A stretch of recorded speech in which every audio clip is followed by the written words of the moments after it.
Welcome to the Turn Pod, the newest and shortest podcast where I ask rapid-fire questions to my guests. Have a question you want to hear or a guest suggestion? Email theturnpod@gmail.com. Thanks for listening, and I hope you enjoy.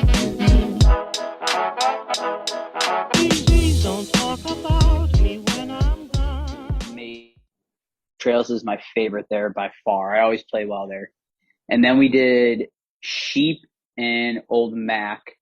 And then we did Trails and Old Mac. And Old Mac, that wind just picked up pretty hard. And then the last day, Friday, after we got done at Old Mac, we snuck in another 13 at the Preserve. So we played 49 holes that day. But that place is just, it's awesome. I mean, I love Bandon. Pinehurst holds a special place in my heart just because it was my first. Yeah. But yeah, Bandon is, it's 8 hours away. Like, I'm already thinking, like, can I make another trip up there? Like, Yeah. Probably. Absolutely. But it was good. 20 guys was a lot, but it actually worked out really well. Are they pretty low key about letting you guys play in bigger groups, or are they? Oh yeah. When we played, well, on the course, it was all foursomes. But when we hit the Preserve on the third night, they were just like, just go. We don't care. Just go. So it got a little backed up, and we rolled. On the last night, we rolled 20 deep. It was like, hit your tee shot, and if you weren't putting for birdie, pick it up and walk to the next hole. That's awesome. Yeah. At one point, I was just like, there was like 4 or 5 holes up. I'm like, I'm done. I'm just gonna sit and drink. I'm just gonna walk along and drink. This is the best part of it. Yeah, exactly. That was I pulled the camera out, took a couple pictures. I'm like, I'm good. Yeah, no, that's awesome. That's probably the one thing that California does that I absolutely love, that I wish the Midwest adapted, which is if you can play in 4 hours, we don't care if there's 4 guys, 7 guys, 10 guys, 12 guys. We don't care as long as you play in 4 or less. Yep. That was when I visited San Fran a couple years ago now. That was the thing that kind of got me. We went to San Francisco Golf Club and Cal Club and Olympic, and they were all just like, yeah, just play in 4 or less, and you kind of do whatever you want. San Francisco Golf Club, that's a sweet flex. That place is like also an awesome flex. Again, uber private, but that place is like it. I've got a chance to play. I did like a whiskey loop one night. So I did 1, 2, 3, 9, 10, 14, 15, 16, 18. It was just like, we just jumped around. We went to Caddy. And just walking that course, like right at dark was just, we walked up the 18th in complete darkness, but that place is awesome. In Cal Club. Yeah. Cal Club. So I always have people kind of ask me, they're always, what's your favorite? And San Francisco is cool. Don't get me wrong. Like, SFGC is cool. Cal Club will always hands down be my favorite. There's just something about it that it's just, there wasn't a bad hole out there. There's views from every part of the golf course, so what's the short little par 3 on the back 9? That one that kind of goes downhill? Yeah, it's like 90 yards from the tips. Yeah, it's like 16 or 17. Yeah, that hole, even that, like, you can kind of see the shitty houses in the background, and there's you look at it, but when you just take all that away and you just look at the hole, you're like, oh my God, this is such a phenomenal. Like, there wasn't a bad hole out there. My only complaint about SFGC was, there's like a stretch on the back 9. I think it's like there's 4 par 4s in a row that it's just, they run parallel to each other. So it's 420 yard par 4, then it's 430 yard par 4, then it's a 450 yard par 4, then it's a 400. It's just the same thing back and forth for a little stretch. But it's another one of those places where when you get on property, it's just like, you forget where you are. You forget you're in the middle of a city, that you're in a massive metropolis, that it's just, you feel like you're on an island, like just else around you. It's pretty cool. Yeah. Yeah. Olympic Club has a couple of holes like that where they're like back and forth. But yeah, just that area, like, you have Harding Park, you have Olympic Club, you have Cow Club, you have SF, you have Lake Merced. You have, Sharp Park's not far away. Lincoln is a dog track, but it's an awesome course. And like the history with, Venturi being out there, just taking people's money, putting is fantastic. That San Francisco area is just loaded with golf. I don't think, like, people will talk about Pebble and obviously the Monterey Peninsula area, but like, I don't think there's a better 5 mile area of golf courses in the world. It's Like pretty good. just, I mean, there's what 4 or 5 top 100 courses in the country. Yeah. All And right then, I there. mean, not far away, you have like Meadow Club too, Yeah, which is Fairfield or Fairfax. That's not yeah, far. yeah, it's pretty cool. It's a cool place. It's I obviously having a best friend that works there is a huge advantage, and I'll probably go back in a year or two, and we're gonna try and play Cyprus and go and visit some of those spots. But um, there's that area to me is just so rich with Oh my God. just unbelievable golf, and even like Um, it's kind of a really really well kept secret that is yes. now getting updated. It's going through. I think is it Gil Hans is doing the updates on Yep. it. Yeah, I mean, like, how can you? He's going to do a phenomenal job, Yeah. and like, it's going to be another one of those where the second it opens, it's going to be Yep. the spot to go. Everybody's going to want to go Yep. there. Yeah. There's also a public course out here called Presidio. Okay. And the views at Presidio are fantastic too. My buddy Ian, who is the Grayson rep on the West Coast, Okay. he got done doing stuff. He's like, "You gonna play golf?" I'm like, "Yeah, I'll meet you out in San Francisco. No big deal." So we packed up the car and we went out there and we were walking. And he's like, "How is this a public course?" I'm like, "I don't know, because they wanted to make it that way." He's like, "This is crazy how good this is." I Yeah. mean, it's a little bit of a hike. Like you got some ups Okay. and downs, but I mean, we played at Twilight on like a Wednesday or Thursday for $35, and it was Oh my just gosh, fantastic.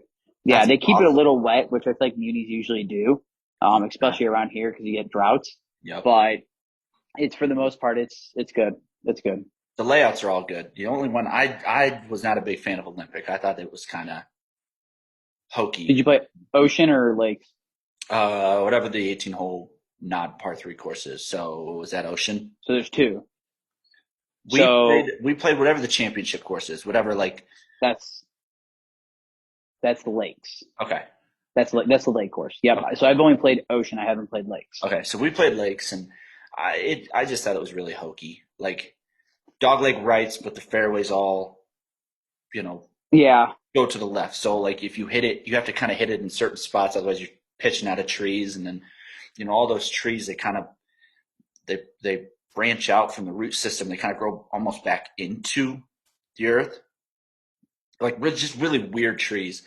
And so you Yeah. never have like a clean shot. You're not hitting like cow club where all the trees, the pine needles don't start until 80 feet in the air, so it's just moving around the trunks. Like it's not like that. So I thought it was a little, Yep. but there's still some good holes out there. 18 was phenomenal. There's a par three that on the front nine, 7 or 8 that you hit back towards the clubhouse. It's a beautiful view. Yep. The clubhouse is right in the background there. So yeah, it's that's the one trip everybody's like, oh, like you on any good trips? And that's the one I tell everybody about. And I'm sure people are probably tired of hearing me talk about it, because it is that's it. That's my trip. That's a good trip to be on. Yeah, yeah. So, what do you got coming up next? You got any big trips coming up? Me and the girlfriend and the dog are taking a 4-week road trip. So we're leaving here, which is like Walnut Creek. We'll drive down to Lake Havasu, just outside of like Arizona, Yeah. Palm Springs, and then we'll come through Arizona, hit the Grand Canyon, Sedona, and then we'll come up through Utah and then back into East Bay. So we'll Oh just make my a big old loop, and gosh. we're gonna do Airbnbs. I mean, we're gonna like work. We're only taking 5 or 8 days of actual PTO. But we're just gonna like Airbnb and then just work where we can because we can. That's And awesome. then just like we're gonna do a lot of national parks and all that kind of stuff. So I told her I'm like I'm bringing the sticks and we're gonna figure out how you can at least get a couple of twilights in some cool places Absolutely. because chances are I'm not gonna be back in Sedona ever again for anything important. Yeah, yeah. No, that's awesome. That's and you guys are, I'm assuming, taking the RV the whole way.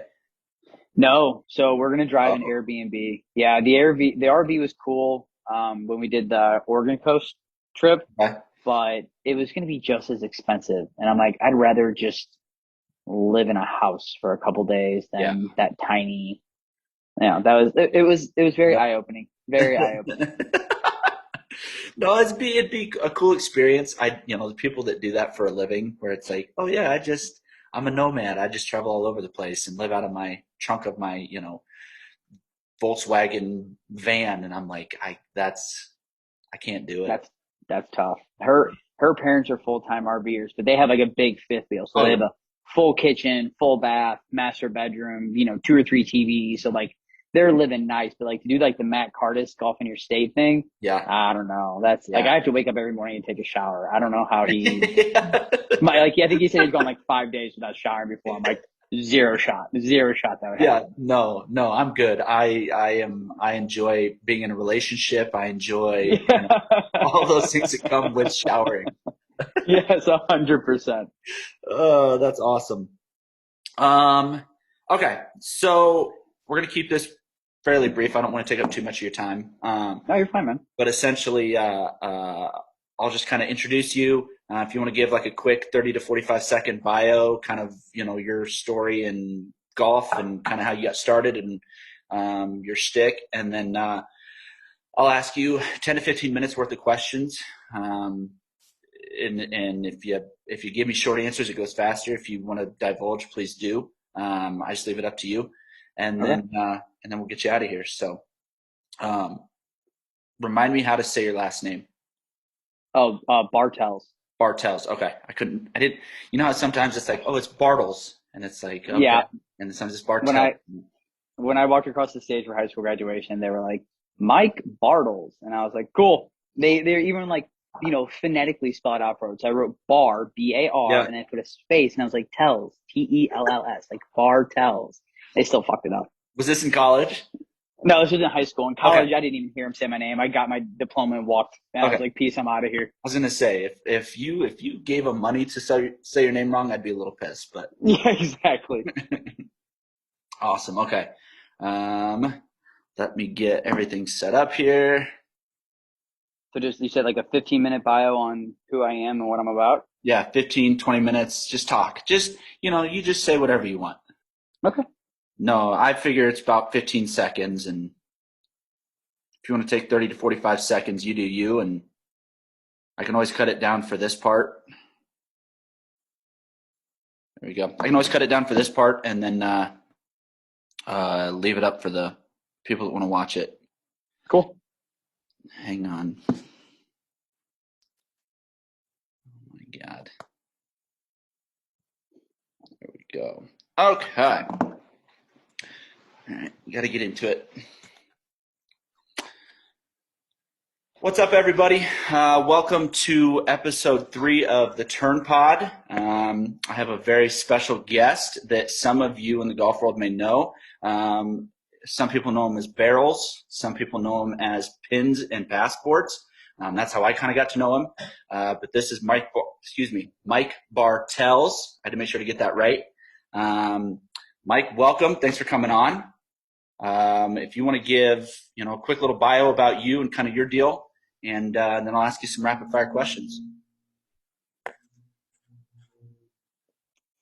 Yeah. So thank you for having me on. I appreciate it. This is awesome. I always enjoy doing these. So my name is Mike Bartels, Pins and Passports on Instagram.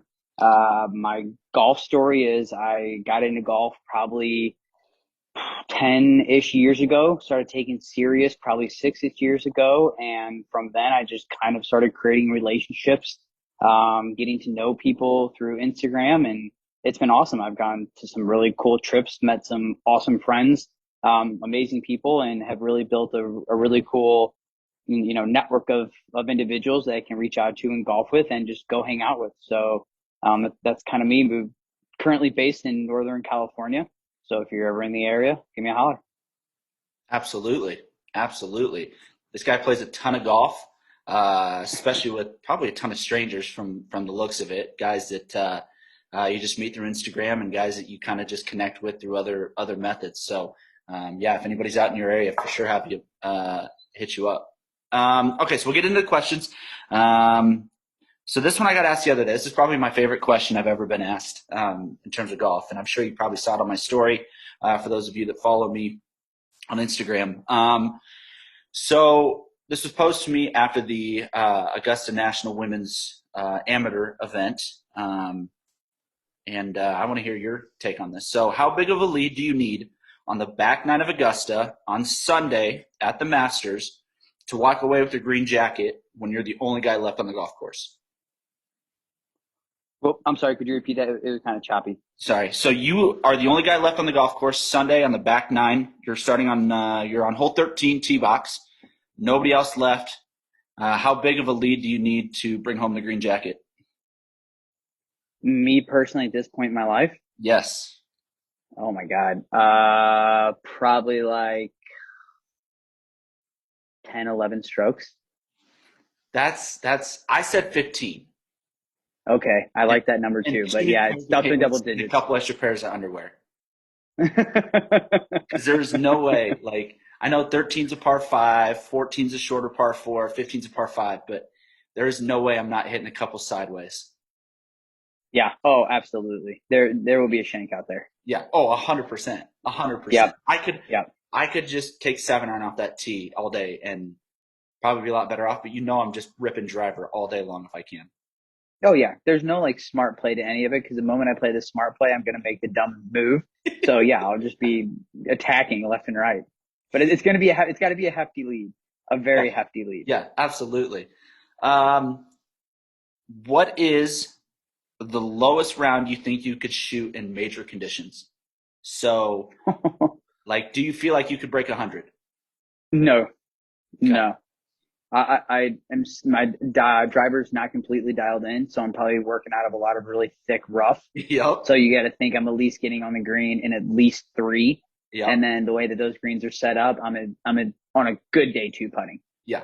Yeah. Yeah. No, I'm like, and this is coming from a golf professional, right? A guy that's 4 to 5 handicap on a bad day.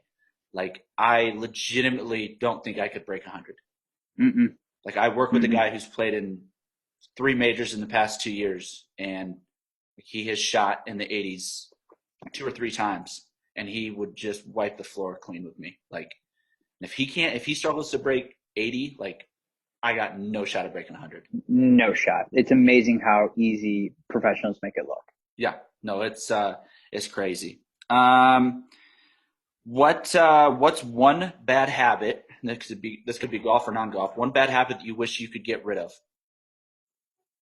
I bite my fingernails. Need to get rid of it. Amen. Same thing. That is mine. My wife is listening to this in the other room right now, and she is laughing her ass off because she gets on me so much for biting my nails.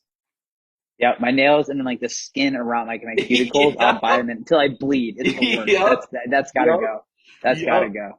And I honestly think it's an anxiety thing. Like, growing up, I never really thought I had anxiety. That is 100% how I dealt with anxiety. It was just biting my nails. Oh, I think I just get bored or like I see it. I'm like, I'd rather not use the clippers. I'll just bite it. I think it's deep down for me. Okay, so here's a good one up here I saw. What's the first thing you're doing after you win the lottery? What do I do with the money when I win the lottery? Yeah, what's the first thing you're gonna do with it? Pay off the house. Good for that's such a like an adult answer. Like, yeah, thank you. So mature of you. I think I'm blowing it on something stupid. Oh, there's going to be a private jet plane taking me to a golf course with all my buddies somewhere in there. But I at least got to get the house paid off, so I feel like I did something right with the money. Good for you. Good for you. What is your biggest phobia? This is going to be a weird answer, but I think my biggest phobia, I hate ants. Really? I do. I don't like them. Like when they're all in a swarm together and they're coming at you, it just freaks me out. And they're little, and like once they're on you, you just feel like you can't get them off. I can't stand them. I'm just an anti all bugs. All bugs in general? All bugs. Oh yeah. If it's got more than 4 legs or less than 2, not for me. Not for me. So centipedes are just like your worst nightmare. Oh, 100%. Like in Nebraska, we've got these kind of centipede things that I don't even know how to explain. They're creepy and nasty, and nope. I will scream like a little girl all day long. Are you a LeBron or MJ guy? I'm an MJ guy. I think most people are our age and older are MJ people. I like LeBron, Yeah. but I mean, come on. He's the GOAT. And this was my take even before Kobe passed. I always just had the belief that Kobe was better than LeBron. I'm not going to argue with that take. Yeah, I'm not going to argue with it because I think it's just one of those things that I think Kobe was one of the most skilled basketball players that has ever played. Mm-hmm. And you Like, don't get that killer mentality nowadays. yeah, yeah. And I Like mean, that straight killer mentality. and I mean, there was not a shot he feared taking. There was I mean, he didn't fear anybody. I mean, it didn't matter. He was going to go after you and he's going to go after you hard. Yeah. And I have a lot of respect for people who stick with one team and make it work through the team. Yeah, absolutely. No, I mean, having Shaq on your team doesn't hurt. Having Powell at his peak, that definitely makes it a lot easier. They put good guys around him, but yeah, no, he was top 5 for me for sure. For sure. Yep. Let's see here. What is what's the lowest round of golf you've ever shot? I think my lowest round of golf that I ever shot. Let me pull this up real quick just to make sure I'm not speaking incorrectly. It was in San Diego. You got it all saved. You're checking on it, making sure people don't spot check you.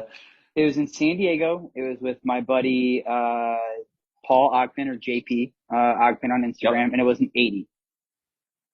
Nice. That's been my lowest round. Nice.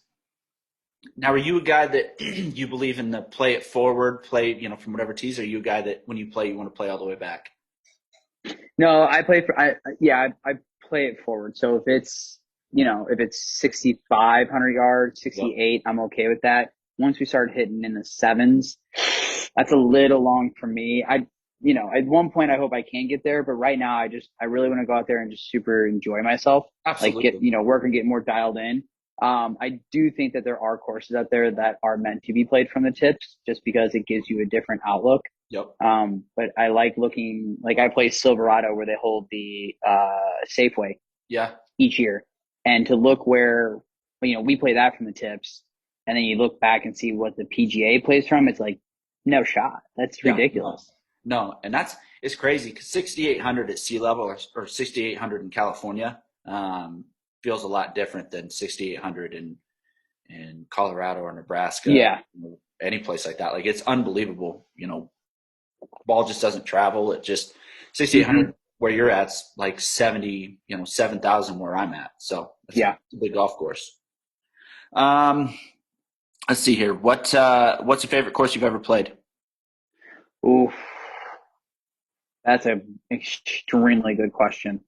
Man, I've had the privilege of playing some amazing golf courses. I mean, that comes off the top of my head, like full 18. Yeah. Or not, like whatever, like something that you are just, you will tell everybody and their dog, like about the time you played that place. I had the privilege of playing like 5 or 6 holes at Pebble Beach. Okay. I have never played a full 18 there. I won't play a full 18 there until I play it with my dad for the first time. But I had the privilege to play 5, 6, 7, 8, 17, tee shot on 18, tee shot on 9. And that was pretty awesome. But I've also played, Pinehurst number 2, all the Bannon courses, Old Town, which is down in like that Bannon or Pinehurst area. Boston Golf Club is absolutely fantastic. I love Boston Golf Club. It is just like if I lived in that area, I would find a way to scrape funds to be a member there because that place is just absolutely fantastic. Man, St. Louis Country Club is awesome. Bellerive is awesome. It's just hard. It's just so hard. And each one of them, like, you talk about Bandon, and Bandon is great because you get like all the cool ocean views and you get that Bandon vibe, and then you go down to Pinehurst, and Pinehurst is great because it's like that old school golf with the pine needles and the turtleback greens, and you go to Boston Golf Club, and that's got a totally different feel than the rest of them. So it's, very hard to kind of say like, am I looking for ocean views? Am I looking Yeah, for like, inland? So that's always a very tough question for me. absolutely. Absolutely. What's one course still on your bucket list? Like the one place you have to play before you die? Well, I mean, I feel like everybody should be Augusta, right? I mean, that's most everybody's answer.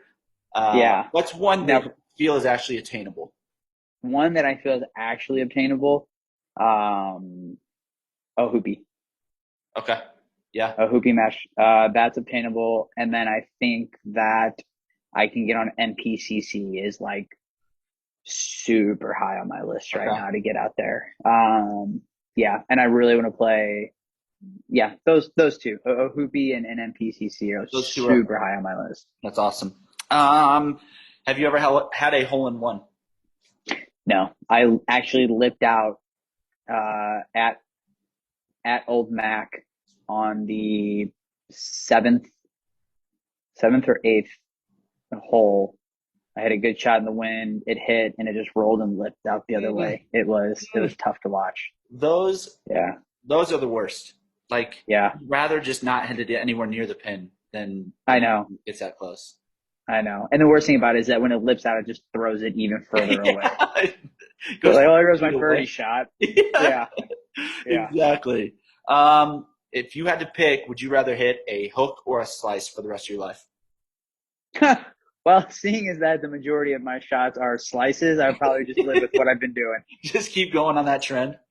Just gonna embrace it. I already know how far left I have to aim to make Yep. it come right back in the fairway, so I'll just roll with it. Hey, I mean, good for you. I wish I had a single miss.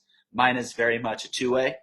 It all just depends on which guy's playing that day, and I will be honest with you, I hate them both. So Yeah, yeah, I think if I could, I'd probably do a slice because my tendency right now is to hook, and it gets going sideways pretty quick. yeah. At least when you have a hook for a miss, you can line up like you're gonna play a big old draw, and people are like, "Oh yeah." The problem is that when I do that, I don't do that. I don't hook it. It usually it's straight ball, and it's headed out of bounds. So yeah, it's not good. It's not good. What's the favorite club in your golf bag right now? My favorite club in my golf bag is my putter. Which you laminate right now? I am working with a lamb. Yep. So the Allendale, so the rounded bumpers on the back end. I've been messing around with the spider a little bit, Okay. but my lamb is like that's like the one thing in my bag that nobody will ever take away from me. I feel like a lamb is like it's like owning a Ferrari. Like when you own it, you're I feel never like going that's to what give it's it up. coming to nowadays. Yeah, it's like it's just never Yeah. you're never going to give it up. It will always be in your possession. It's just no matter what that you will die with that putter.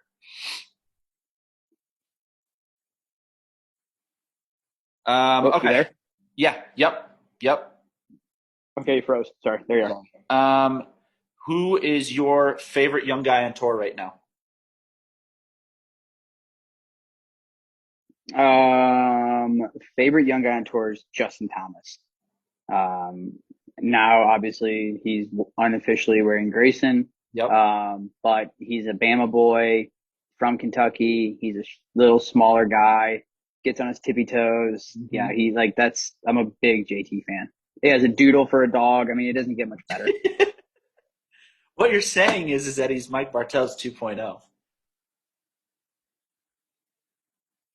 You got me? I'm sorry, did you say something? No, Yeah, you I chopped said, up a little bit. I said he's Mike Bartels 2.0. What is 2.0? Justin Thomas. He's you 2.0. He's the second coming of you. Hang on, let's see if we can get this fixed here. You got me? Oh, you there, Brandon? Yep. You good? Hang on. See if we can get this going a little better. You got me? Yep, better now. Yeah. Okay. All right, let's go to the next one. If you could switch swings with anybody on tour, who are you going to switch with?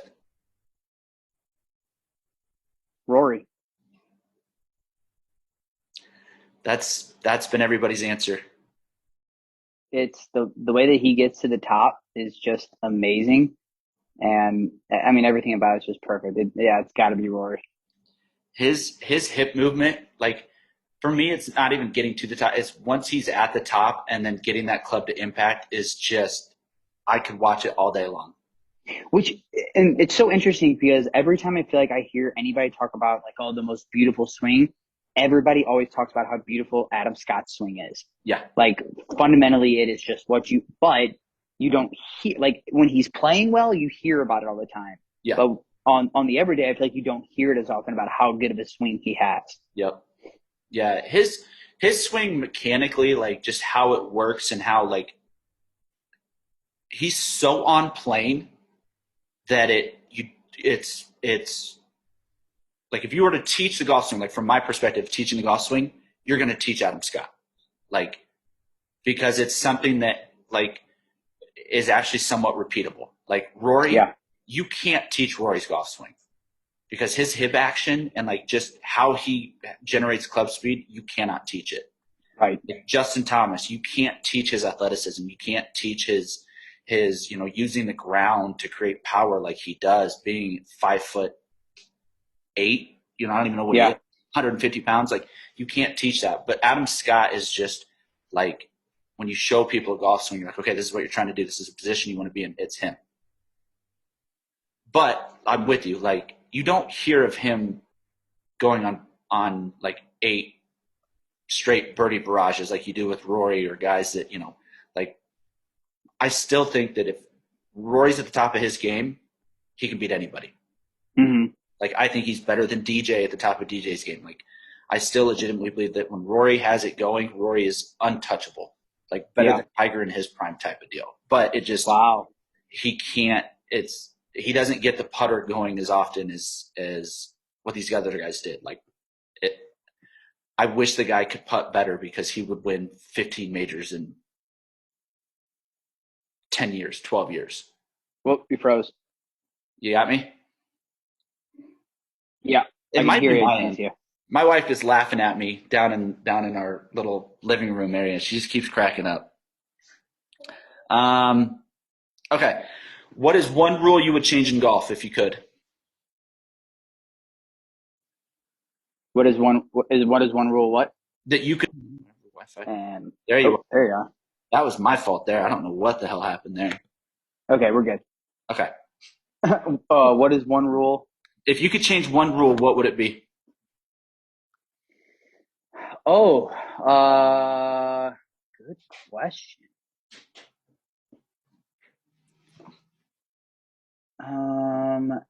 Can you pull it out of a divot and replace it now? That's my rule. Change that. I've asked that 3 times. That's the same answer every time. That's dumb. Yeah, it is 100%. 100%. That's so stupid. Yeah. What is your dream foursome? Ooh, my dream foursome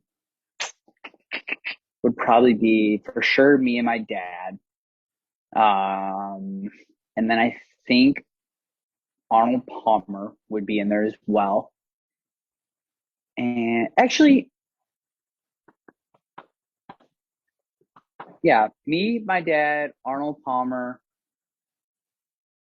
and I think Tiger Woods, but now Tiger Woods, not back in his prime when he wasn't talking, but now where he's like loose and will have a little fun. Yeah. I think that would be an awesome foursome.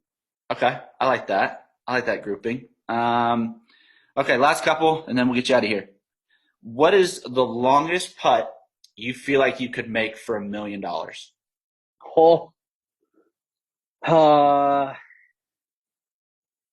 Flat? Yes. Like it's a straight putt, pretty flat, maybe a touch uphill, so you can give it a little, you can be a little aggressive with it. Yeah. Maybe a 30-footer. Ooh, that's really good. I'm about 4 feet, maybe 4.5. No, I want to be under enough pressure where I can feel it. So I know I'd have to like really, really dial it in. But I think that would probably be the longest one. Yeah, let's go 30 feet. Just 30 just to feet. turn it up. That I can tell you right now, that's going to be a record distance from anybody I asked that question to. You are going to win that. Now I'm gonna go out to the golf course and like measure out 30 feet and immediately be like, damn it, that was a bad call. That was a very bad call on mine. What was I thinking? Yeah, no, I'm with you. That I am a horrible putter, and I mean I'm 3.5 feet. My knees are knocking. I'm shaking like I've got like cerebral palsy. Like I just can't. I'm up here when it comes to putting. I just can't do it. Man, 4-footer, I feel like that might be easy work, right? You would think so until you get in my head and you're overthinking it all.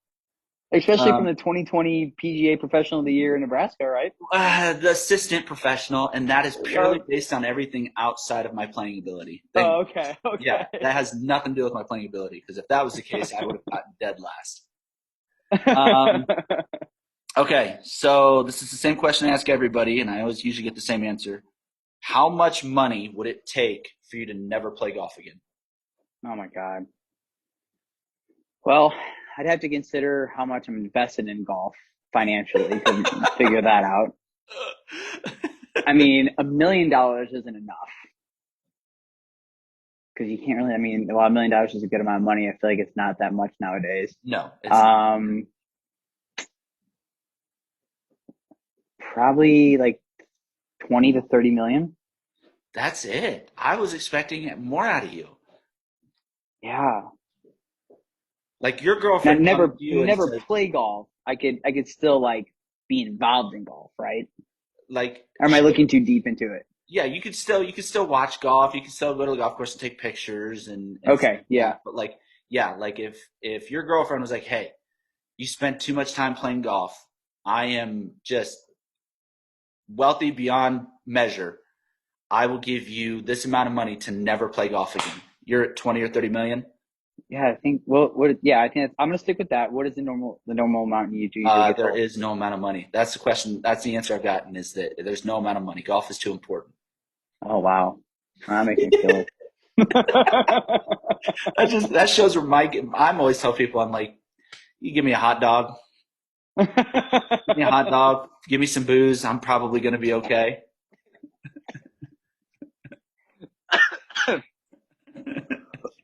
That was a little spicy. You made me spit back up my cup.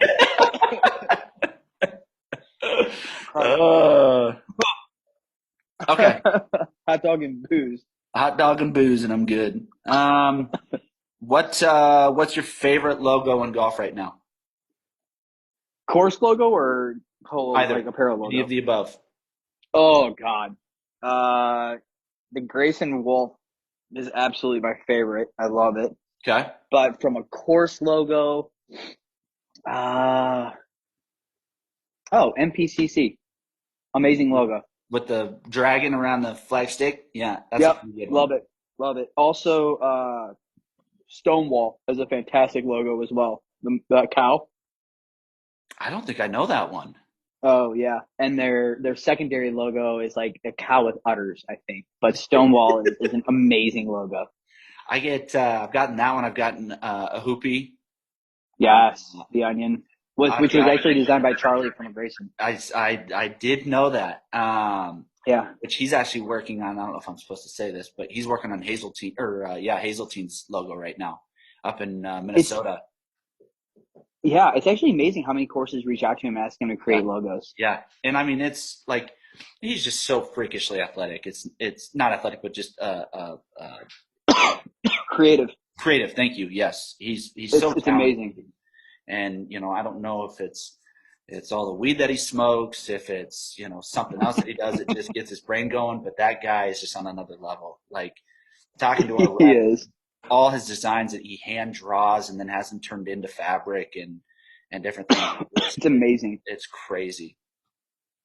Yeah, we can go on a whole different tangent on that. Oh, it's easy to do with him. Okay, last couple. What are you getting at the turn? So, I feel like you would be a guy that has kind of been around the block a time or two. What are you going to buy at the turn when you go through? If it's a rough day, probably like a 4-pack of beer. Okay. and nothing else, just because we'll keep the stomach empty and we'll just get Yep. lit the Yep. back nine. Yep. Maybe a transfusion to be like, oh, I need some refreshing, but there's definitely beer on the back end. Yeah. If it's a good day, we're in the zone, maybe like beef jerky has been the go-to recently. Okay. Beef Yep. jerky for sure.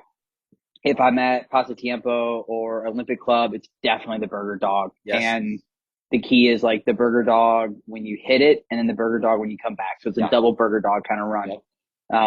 But yeah, that would be it. The burger dog, like, I hate to say this, but the burger dog was my favorite part of Olympic. Like, It's the and best. I feel bad saying that because, like, obviously Olympics a major championship facility, but like that burger dog it just hits different. It was amazing. We played a charity event for work, and it was like unlimited rounds at the halfway house. So Okay. we literally hit the burger dog playing 7, and then we played, or it was 8, and then 9. We hit it again, and then we went and played the back 9. So do you know the story behind the burger dog? No. So I know it's longer than what we're supposed to be going, That's but okay. I'll tell it. So before the stand was there, the burger dogs were actually sold across the street. So through the fence Okay. across the street. And what would happen was that as the players were coming through, they would tell their caddies, I'll take my clubs, you run, you go get the burger dog, and then you bring it back, and then we'll meet you, on the fairway. One of the caddies almost got hit by a car. So Olympic Club said, we're done. Nobody's crossing the street to get a burger dog. They bought the place and they brought it over and put it at the stand that it's currently at. And like, we're just going to bring it here and then everybody can get their burger dogs here. That's unbelievable. Like, that is such a good story. Yeah. Like, Yeah. And I think Olympic has a great logo, but I think they need to utilize the burger dog within their logo some way, somehow.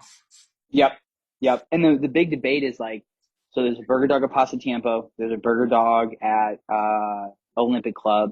And I think like there's a burger dog at one more spot out here. And it's like, what course has the best burger dog? Okay. And it's definitely Olympic Club.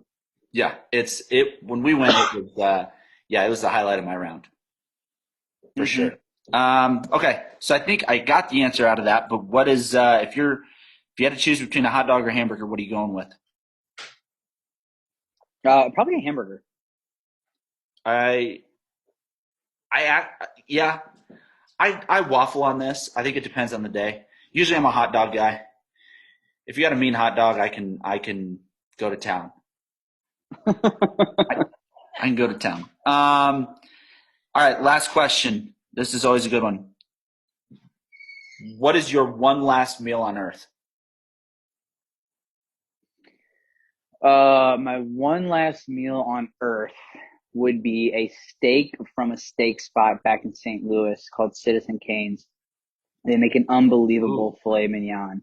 So it'd be that with a nice glass of Merlot, a baked potato, and then a couple of their jumbo shrimp. You can tell you're a Midwest. Oh, a nice glass of Malbec. A nice glass of Malbec. Okay. You can tell you're a good Midwest guy based on that answer. Just give me a good steak and a baked potato, and I'm set. Maybe a nice ear of corn. I'm happy. Yep. No, corn's just a filler. That just gets in the way. Oh, don't! You're killing me. Corn is the highlight of the meal. No way. That's just a filler. You can tell I'm a Nebraska guy just by that answer. Yeah, very true. Give me corn all day. All right. So we'll sneak one in here. Who do you think wins the Masters? And who's your dark horse? All right. So I have two thoughts on who's going to win the Masters. I think JT playing very well right now, and he's an unofficial Grayson guy. But I do have money on Jordan at 12-1. I think he won at the right time. I know how difficult it is to win back-to-back weeks, especially when that second week is major and being the Masters. But we also know he plays very well at that course, and he's in the right state of mind right now. So definitely somebody to keep an eye out for. Okay. My dog horse is Scotty Scheffler. He finished T19 last fall at the Masters. He ranked 16th in tour on birdie average. And he's made 14 of 15 cuts with 3 top 10s. So, I mean, he's not playing terrible right now. So I think he's somebody to look out for. I like this. Look at you. You went into full analyst mode. Like you went 100%. stats I'm and not, everything.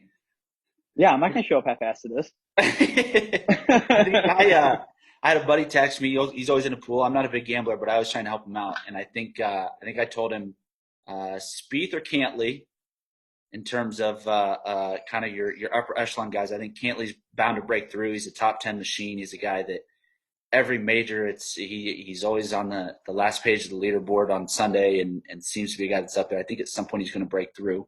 Um, Obviously Jordan, like you said, is just playing unreal golf. I mean, top 8 in everything he's played in the past, I don't know, 3 Yep. months, 4 months. And just like you said, he's getting hot at the right time. I like JT.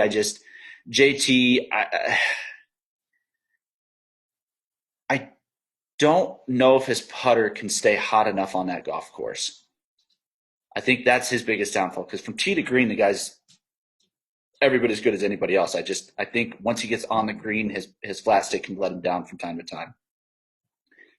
Yep. And he's very much a person too, like John Rahm, where if things start to go bad and he gets in a bad mental Yeah. state, you might as well just be like, all right, he's out.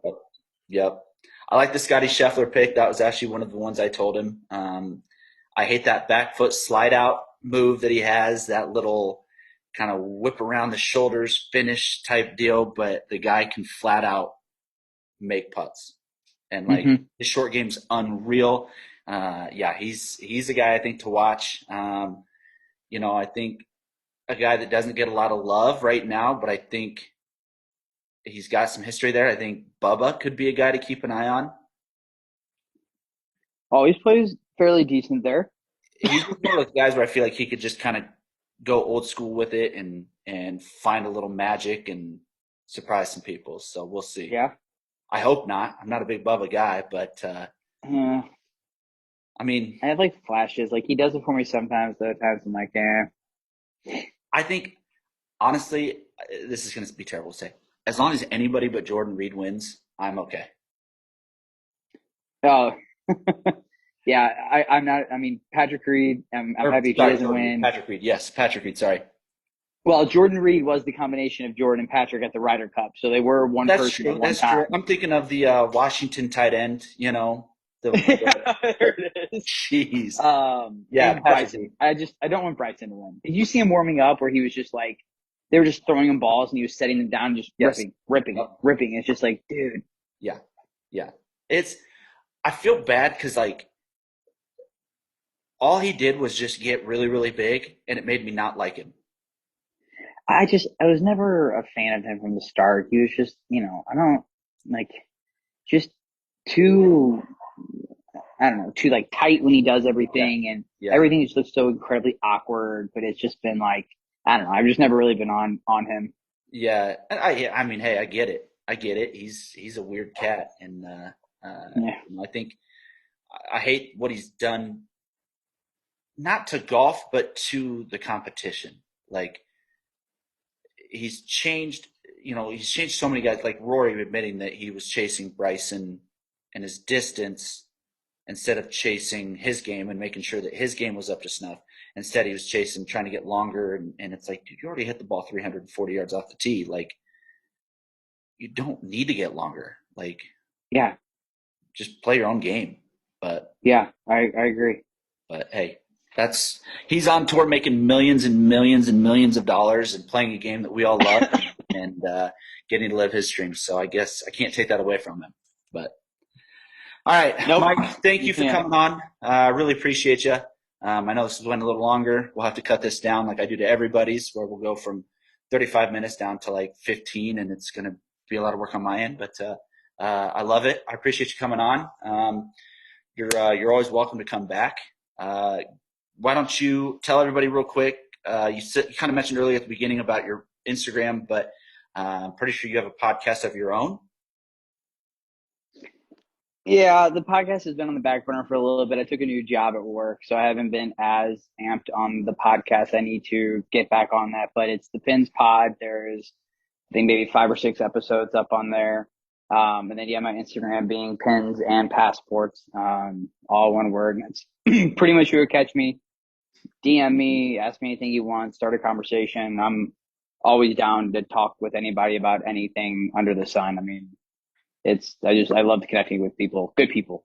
Yeah, no, that's kind of why I loved having you on, because you were a guy that's always very approachable, and a guy that, you kind of, I think you actually started the conversation when we first kind of met through Instagram was because of you. So, not many guys that have the followers you do, and kind of gotten to meet a lot of people you have are that approachable. So, that's awesome. That's the thing that, yeah, I just wish people would get past those numbers. Like, it's not about the numbers. It's more about who's the individual behind it all, right? 10,000 followers, 30,000 followers, 50,000 followers. Like, all these people are people. They were the same person that everybody else is before Instagram was something. So they should still be those people. That's awesome. That's awesome. Well, I mean, that's what I would expect someone with 10,000 plus followers to say, and someone with, barely over 200 like me. I hope to get to that point someday, but for now I'm just going to look up to people like you and all the work you guys put in, and making golf cool again. So I appreciate it, man. Thank you very much, friend. hey, be good. We'll catch you maybe out in California here in a couple months. Come on out, dude. Anytime you want to come out, you let me know. We'll set up tee times. We'll make, I mean, you obviously sound more connected than I am, obviously, but yeah, we'll make something happen, even if it's just like a local muni, or we don't have to play golf at all. We'll just sit at a bar and have some beers. I like that. Maybe a little night golf. I know you got a couple courses out there. Yeah, Mariners Cove, I think, is a night golf spot. That would be a ton of fun. I haven't done that yet. That sounds like a ton of fun. My buddy out there, he does it all the time, and I think he's even in a league out there, and that seems like a really good time. So yes. but Yes. Who's your buddy out here? So it's Kyle Brandt is his name. He was actually my first guest on the pod. He actually went to college with me. He was an Iowa kid, and he was in my wedding. Awesome dude. So he's the lead assistant at San Francisco Golf Club, and has had his name kind of in the ring on a couple big jobs out there. So you'll see him somewhere, hopefully, being the head pro or director of golf somewhere big. So KB is me. KB is me. Yep. Give him a follow. Great dude. He's awesome guy. So he's a good guy to know too if you want to try to get on an SFGC. Yeah. I mean, it's not the reason I followed him, but it's not, Yeah, it's not a bad thing. Absolutely. So. Awesome. Yeah, I'll see if he wants to link up and play some golf somewhere. Of course. Mike, thanks, man. Appreciate it again, and have a good night. All right, buddy. You too. Thank you. See ya.